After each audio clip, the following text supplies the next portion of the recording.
Hello दोस्तों, मैं मुकेश यादव आप सभी को अपने इस YouTube channel GS world wide पर हार्दिक स्वागत करता हूँ। सर्वप्रथम इसमें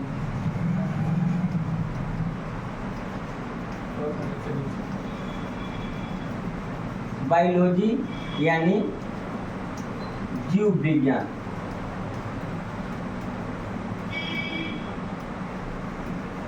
जीव विज्ञान के बारे में अध्ययन करेंगे।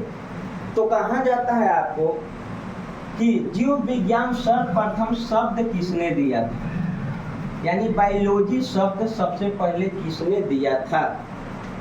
तो लैमार्क एवं ट्रेवीरेनस ने, लैमार्क एवं ट्रेवीरेनस ने कब दिया था? तो 1802 ईस्वी में सर्वप्रथम बायोलॉजी शब्द दिए थे लैमार्क और ट्रेवीरेनस। अब आता है आपको कि बायोलॉजी है जो भाषा, कौन सी भाषा है? तो बायोलॉजी है जो भाषा है आपको, वो ग्रीक भाषा है।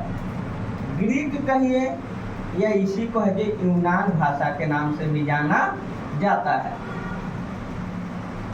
क्लियर है यहाँ तक? अगला आता है आपको कि बायो का अर्थ क्या होता है और लॉजी का अर्थ क्या होता है। तो बायो का अर्थ होता है आपको लाइफ,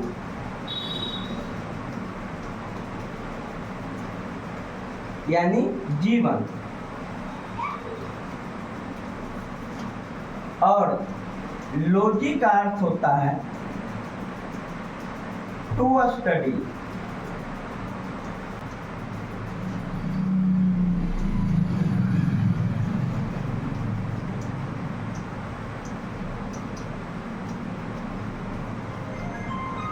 क्लियर है यहाँ तक?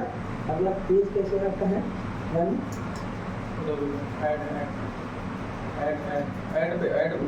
यहाँ तो बायो का अर्थ होता है जीवन और लॉजी का अर्थ होता है आपको टू स्टडी यानी अध्ययन करना। कहने का अर्थ है कि जीवन के बारे में अध्ययन करना ही जीव विज्ञान कहलाता है। जीवन के बारे में अध्ययन करना ही जीव विज्ञान कहलाता है, या सजीवों के बारे में अध्ययन करना ही जीव विज्ञान के नाम से जाना जाता है। तो अब आता है इसमें सबसे पहले कि सजीव कहते हैं किसे, क्योंकि जीव विज्ञान में आपको सजीव के बारे में ही अध्ययन करना है। तो सजीव होने का प्रमुख शर्तें हैं। कौन कौन शर्तें हैं? तो सर्वप्रथम है आपको उसमें पाचन की क्रिया होना चाहिए। अगर कोई भी आपको पृथ्वी पर कोई भी वस्तु या पदार्थ दिखाई देता हो, अगर उसमें पाचन की क्रिया होता हो तो सजीव के अंतर्गत रखे जाते हैं। दूसरा है आपको उत्सर्जन की क्रिया होना चाहिए। इसके बाद में आता है कि श्वसन की क्रिया होना चाहिए। श्वसन के बाद आता है आपको कि उसमें ग्रोथ यानी वृद्धि की क्रिया होना चाहिए। और लास्ट में इसमें जुड़ जाता है उसमें प्रजनन की क्रिया होना चाहिए। अगर प्रजनन की क्रिया हो या ना हो तो भी इन चारों में से कोई एक लक्षण किसी वस्तु या पदार्थ में दिखाई देता हो तो उसे सजीव माना जाता है, वह सजीव के अंतर्गत आते हैं। अब हम लोग इसमें आगे देखेंगे कि बायोलॉजी को मुख्य रूप से दो भागों में विभाजित किया जाता है। अब आता है आपको कि बायोलॉजी को है जो मुख्य रूप से हम लोग देखेंगे तो दो भागों में विभाजित किया जाता है। एक को कहते हैं मौलिक जीव विज्ञान, मौलिक जीव विज्ञान, और एक को कहते हैं आपको प्रागैतिक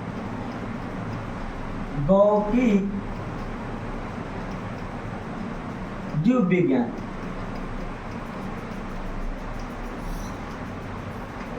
तो तो मौलिक जीव विज्ञान आपको फिर इसमें हम लोग देखेंगे इसमें क्या पढ़ना है। तो इसमें आपको जंतु के बारे में पढ़ना है, जंतु विज्ञान। दूसरा आपको पादप विज्ञान,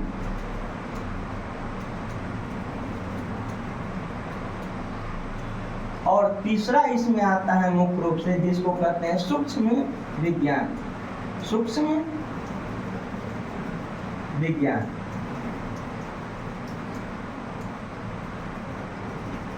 प्रागैतिक में पढ़ना है आपको इसमें कृषि विज्ञान, कृषि विज्ञान,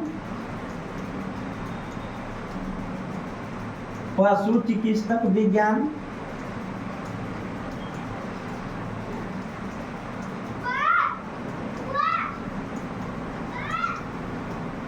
औषधि विज्ञान, औषधि विज्ञान।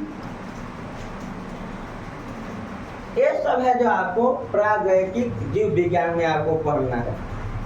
अब इसमें से हम लोग को मुख्य रूप से आपको पढ़ना है जूलॉजी यानी जंतु विज्ञान, दूसरा है बॉटनी यानी पादप विज्ञान, और तीसरा है आपको सूक्ष्म विज्ञान यानी माइक्रो साइंस के बारे में हम लोग के पढ़ना है। तो इसमें सबसे पहले देखेंगे आपको कि बायोलॉजी के पिता किन्हें कहा गया। तो फादर ऑफ बायोलॉजी है जो एरिस्टोटल को कहा जाता है, एरिस्टोटल, एरिस्टोटल यानी इन्हीं को कहा जाता है अरस्तु। ये अरस्तु कौन थे? तो सिकंदर के गुरु थे अरस्तु, अरस्तु के प्लूटो, प्लूटो के सुकरात। ये वही अरस्तु है जो आपको father of biology, father of zoology और इनको राजनीति शास्त्र के भी पिता के नाम से जाना जाता है, जो मूल रूप से यूनान देश के निवासी थे। अब हम लोग देखते हैं इसमें कि जंतु विज्ञान, पादप विज्ञान और सूक्ष्म विज्ञान। आगे हम लोग देखते हैं इसमें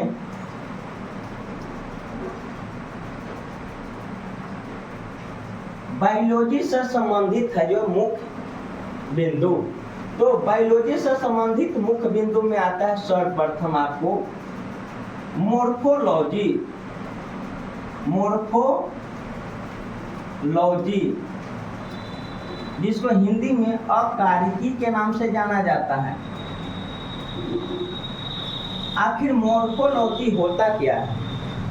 तो कहा जाता है आपको कि सर्वप्रथम मोर्फोलॉजी के अंतर्गत किसी भी जीव की बाहरी संरचना के बारे में अध्ययन किया जाता है, उसे मोर्फोलॉजी के नाम से जाना जाता है।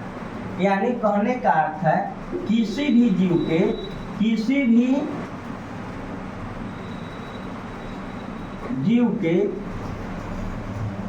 बाहरी संरचना के अध्ययन करना, बाहरी संरचना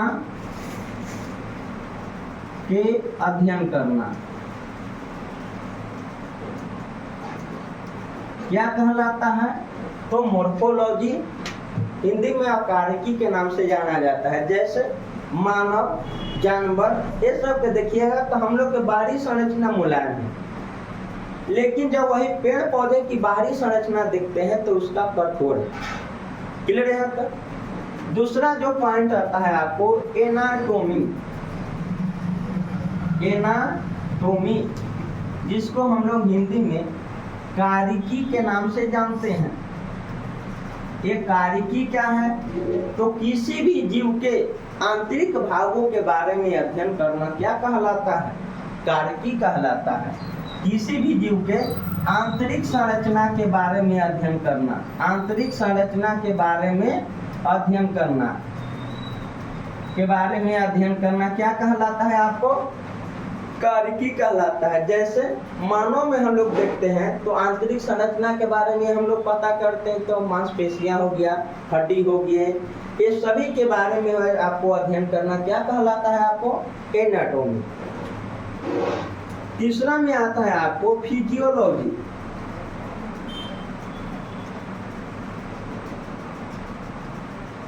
जिसको हिंदी में हम लोग जंतु क्रिया विज्ञान के नाम से जानते हैं। जंतु क्रिया विज्ञान, ये जंतु क्रिया विज्ञान फिजियोलॉजी ये क्या है? तो किसी भी जीव के आंतरिक संरचना के छोटे छोटे पार्ट पुर्जे के बारे में अध्ययन करना जंतु क्रिया विज्ञान के नाम से जाना जाता है। यानी किसी भी जीव के छोटे